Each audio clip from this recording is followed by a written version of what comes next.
Welcome to Murf and Unfiltered, Zero BS Biz Talk. I'm here today with Jordan Fitzpatrick, and she is my co-host today. Welcome, Jordan. It's so good to have you on my podcast and show. Yeah, thank you so much for having me. You're very welcome. It's been a minute since I saw you last, so I was really excited when I reached out to you and that you said you were willing to come on and be one of my guests. I was absolutely thrilled that that was the case. So can't wait to hear what you have to say today. One of the topics, without getting into the secret of what it is, I'll reveal that in a minute or two, but I'll just dive into a little bit of an introduction. Then I'm going to ask you some questions and we'll take it from there. Sound good? Sounds great. Excellent. Good, good. All right. Well, just for those of you who don't know me, I am Kathleen Murphy, and I am the host of this show. So that was something I may have left out at the introduction. So just a little, not pause, but there we go. We're back on track. So sports coaches, which you are, come into the profession for all different reasons. Today, we're going to explore why you became a Division I sports coach and how during your 8 seasons in this role, one of the top attributes you applied was being resilient. So now the cat is out of the bag. The secret is out in terms of really perhaps what one of your many superpowers happens to be is. So before we launch any further, I'm going to kind of set you up with this nice, easy question to have you tell us about, Jordan. Where did you grow up? Where did you come from? How did you get into the world that you're in? Like, let's take you back a few decades. All right. So I grew up in Maine, a little small town, and it was about 30 minutes away from the University of Maine, which is ultimately where I ended up coaching. I have a degree in elementary education and early childhood development. I love little kids. I thought teaching was going to be my passion, but I also really liked softball, and so I got involved with coaching when I was, oh gosh, probably in high school. I started helping out with different things, started doing pitching lessons and some other just random things like that. And then, yeah, ultimately it was kind of, you know who you know. And sports in general is just a very small world. And so, one person asked me to help here, another person asked me to help there, and all of a sudden, here I was. Before you knew it. Now let's roll it back a little bit because you played at the Division I level as well. So you were recruited out of high school. I'm not sure like what the sort of sequence of events was for you there, or if Yeah. how that sort of worked out for you. Yeah, so I had a little different experience than what happens now. I mean, Oh, recruiting has changed a lot since I got recruited. So I was actually what was called a recruited walk-on. So basically, oh, I was recruited to go to the university, but with no money. okay, Um, so because I was an in-state kid, I also got in-state tuition. So long story short, if you know anything about scholarships, it's easier to get in-state kids to come because they're less money. perfect. I love it. I love it. So you were excited and knew that this was something that you were going to do freshman year. I take it you started your freshman year and you walked on. Tell us about the position that you played. Yeah, so going through high school, I was a pitcher. I also played like first and outfield just kind of randomly, but pitching was my main Mm. position. When I got to college, I honestly kind of jumped around, if I'm being honest. That was one of the things like growing up that I was always told, like try things, and if your coach asks you to do it, do it. So Oh, I actually caught a little bit my freshman year, which was not something that I was used to. I didn't know that. Yeah, I played outfield for quite a bit. I DH'd for a little while, and then with about 3 weeks left in our season, I tore my ACL. So Ooh. um, I was injured. First time I had really been injured. That was a different experience for me. Oh my Um, gosh. so then the following year, we got a new coach, and I was unfortunately not able to do a lot still at the time because ACLs take a long time to recover. Yes. So once I was kind of recovered from that, I started getting back into pitching, but I was still kind of playing again a lot of random outfield, a little bit of first base, just kind of wherever. Right. And ultimately, I think I mostly ended up just hitting. I mean, I would do, like I said, random things here and there, but yeah, I mean, when I was little, that was kind of my dream, right? I wanted to go play at a higher level, and I didn't know what that meant or how I was going to get there, but You did I was it. going to do it. You made it. So, You made it happen. Oh my gosh. yep. So, during your college career, you progress and then ultimately start defining yourself more as a pitcher as you progressed through the years while you were there, or did you play Um, that all around role through the time that you were there? no, I feel like I kind of stuck to the like all around. I just played a lot of different things. Got it. Again, part of it was we had a couple coaching changes. Part of Yes. it was just the group of kids that we had on our team, where we were, we had enough pitchers at the time. We maybe didn't need that. We needed an outfielder Right. or, whatever the case was. So yeah, I just hopped around. I love it. I love it. Well, I know that one of your special strengths, your Gallup strengths, is adaptability.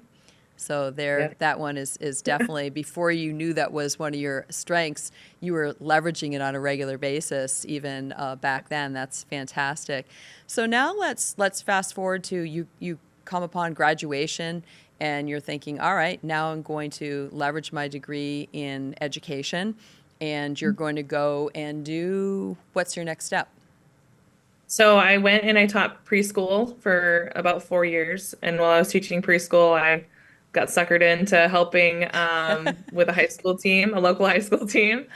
Um, Actually, our rival high school team, which Oh was kind boy. of ironic. Yes. Um, so the coach of that team knew me well, and I knew him, and he just needed some help, and so I was kind of doing that just as something else to do. Right. And it was just a way to keep myself involved in the game, and I loved it. And then I got again coaxed into coaching travel ball with him, and so I was kind of coaching softball year round at the time. Oh my Um, gosh.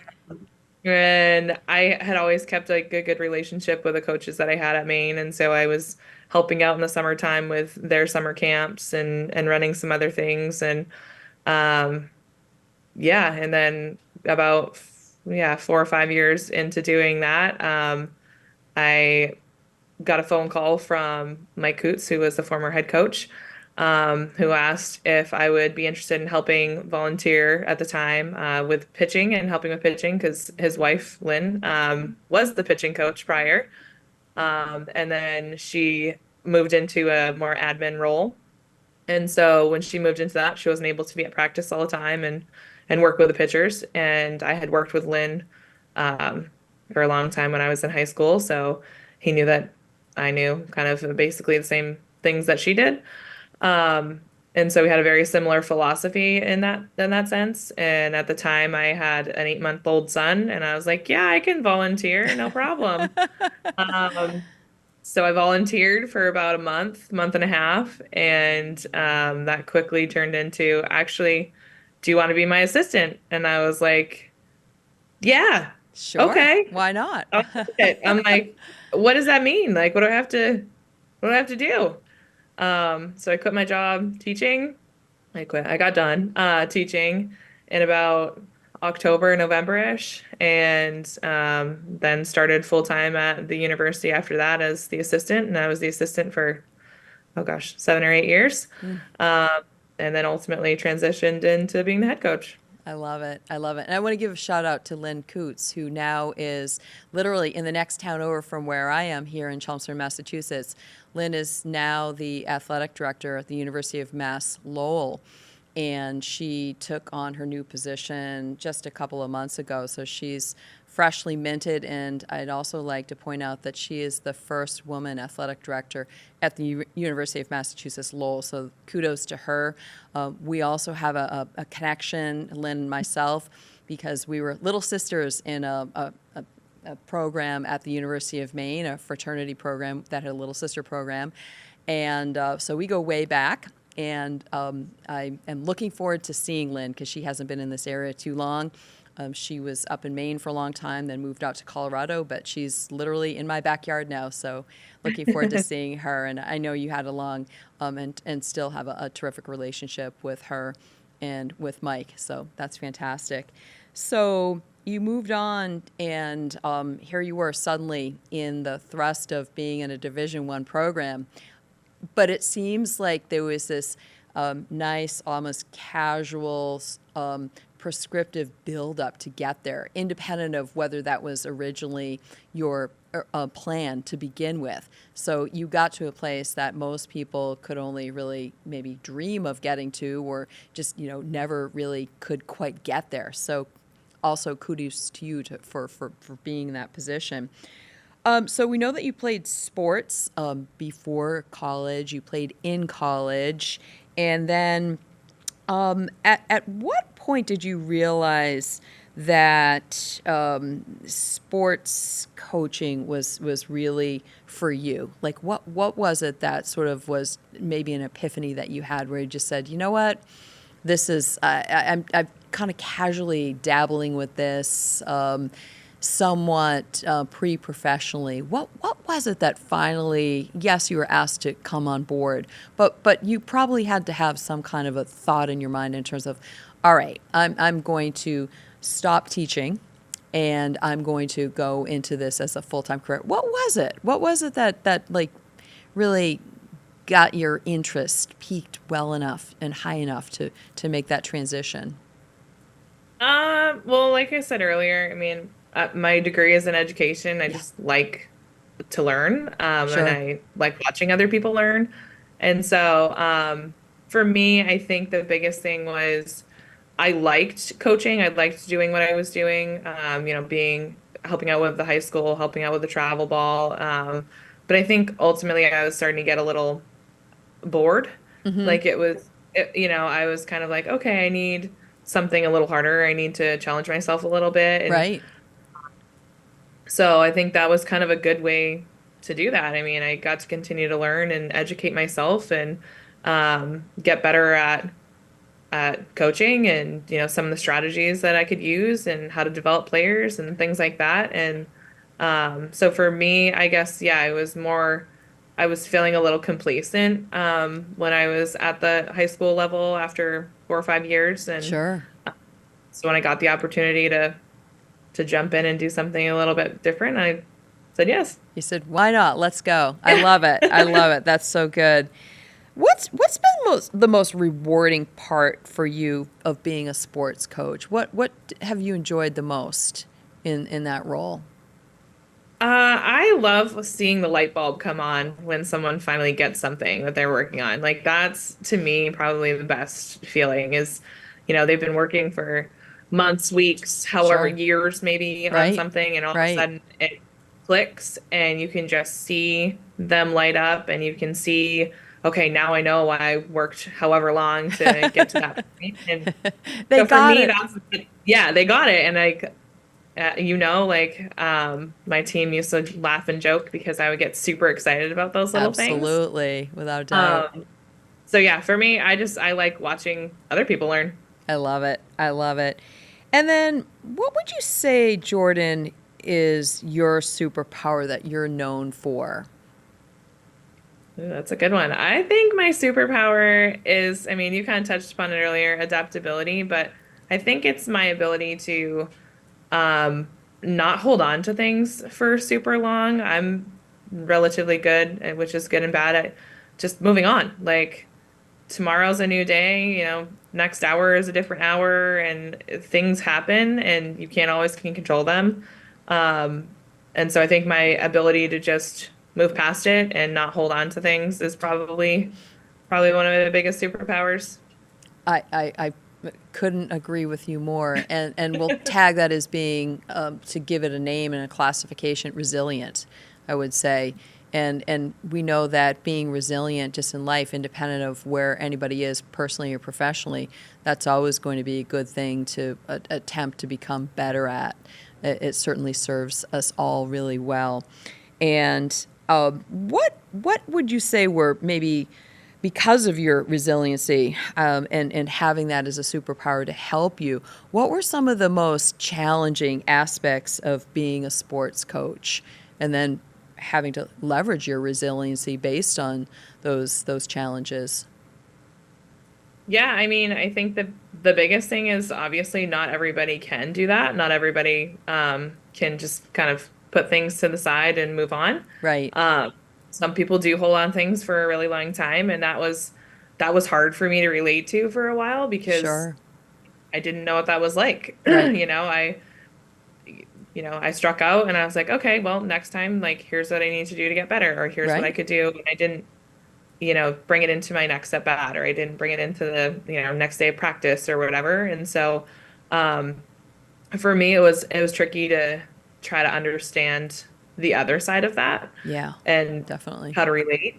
Absolutely. Um, I think the other thing is just like the relationship piece and how to, when I started coaching, I was 24. Mm. I was pretty close in age with some of the girls on our team. Right. So, that for me was tricky for the first couple of years of just trying to figure out the fine line of friend, coach, mentor, um, whatever that may be. Right. That was a little tricky to me just because it's not something that you're really taught, right? No. Like it's No. it's kind No. of something you have to figure out on your own. And um Or it's innate, so right? yeah. Yeah. So that was a little tricky. Um and then yeah, I mean, I think the last piece is there's a lot more that goes into college athletics than what meets the eye. Oh, yes. Um, so whether that's meetings or tests or conferences, whatever that may be, there's a lot of things that go on behind the scenes that you do or don't have control over, which is That's right. tricky. That's right. Life circumstances that are out of everybody's control. What advice might you give to athletes about how they can be more resilient?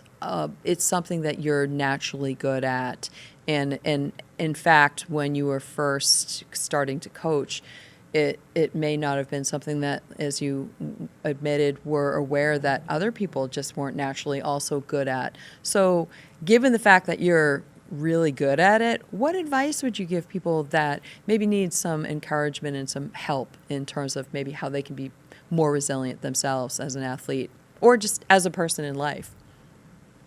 I think the biggest thing is to just figure out what you've learned. So, life and softball in general are a lot about failure, right? Yes. Uh, so being able to kind of figure out, you failed. Why did you fail? How can you make it better? I mean, I think that's the biggest thing is a lot of times when things happen, I'm like, okay, well, how could I have done this better? How could I have done it differently? Right. Why did it happen?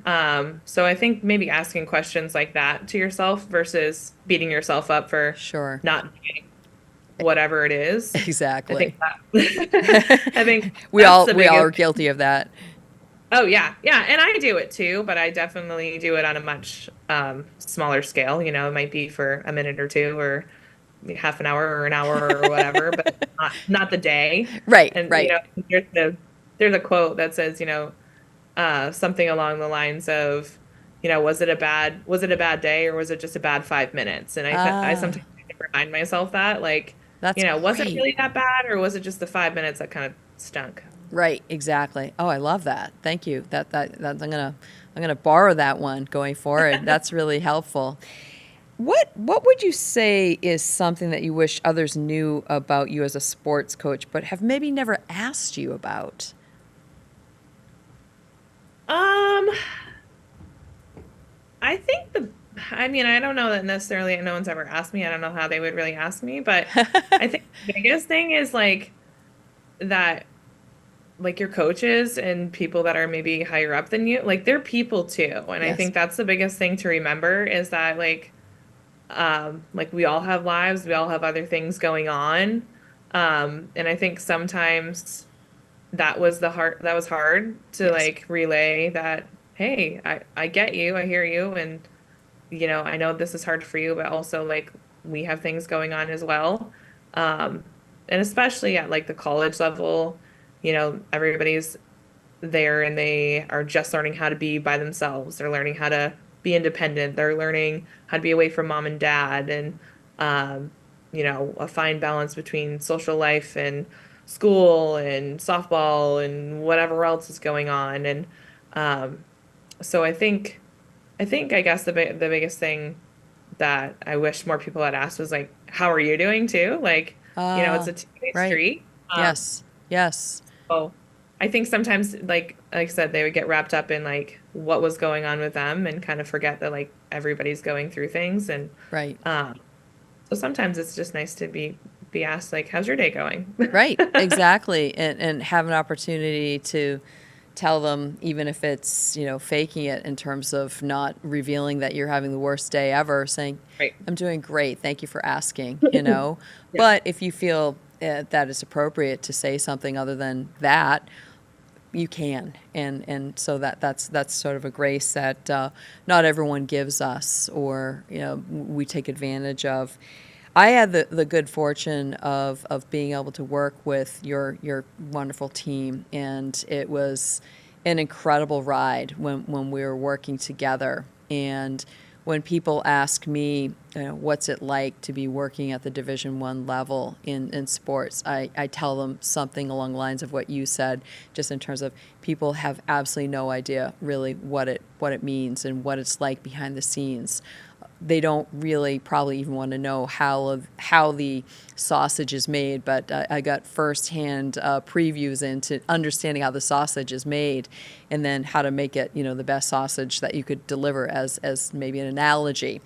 And so I want to thank you for the opportunity that you gave me to entrust me with being there along your side for the time that we were together, the seasons that we were together, and also allowing Charlotte to come into the mix, my little 9-pound Yorkie, who I think she had more fun than anybody. I don't think anyone would deny that.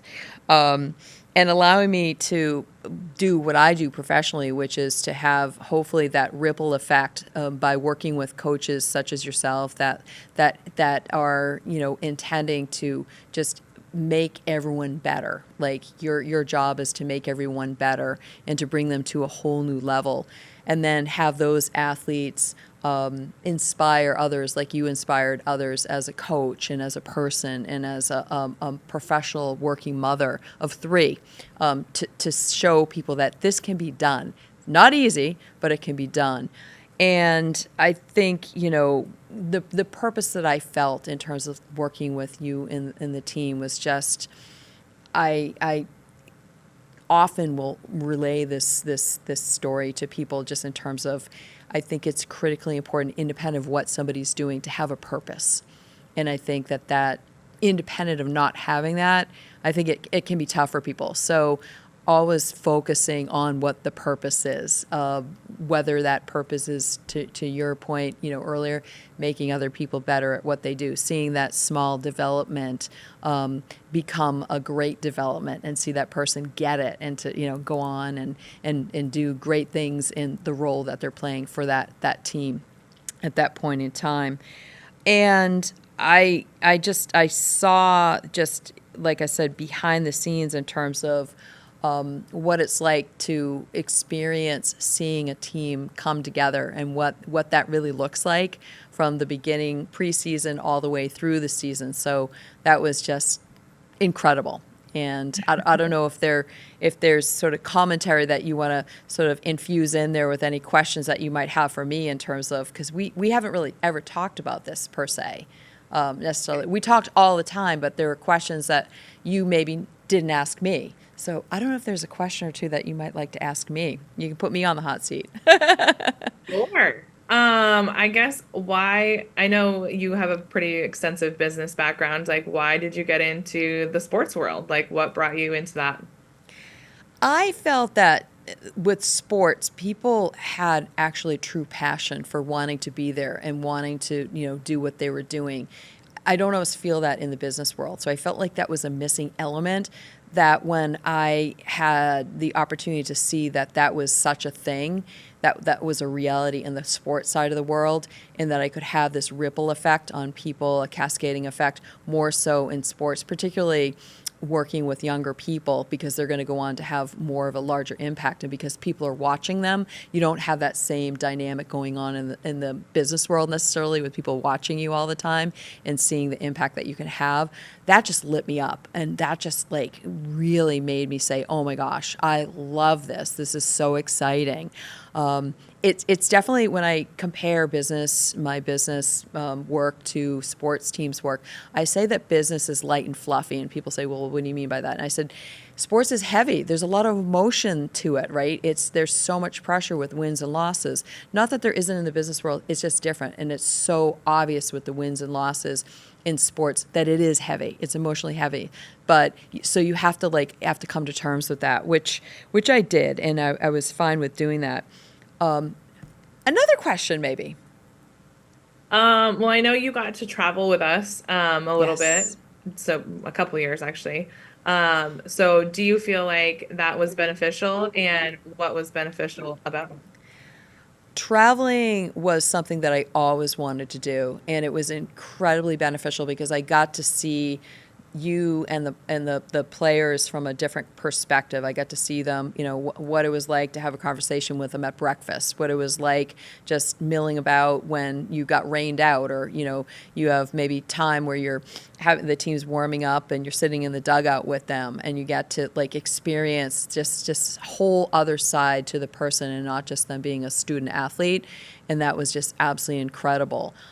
It was something I always wanted to do, always dreamed about, like, what would it be like to do that? And so when I had the opportunity to travel with your team, that to me was my version of first time going to Disney World. I was so excited, and it was such an honor to be there and to just be a part of, really feeling like I was really a part of the team on a whole new level. That to me was magical, and that just warmed my heart, Jordan, more than that I could ever express to you. So I thank you enormously for that opportunity. Yes.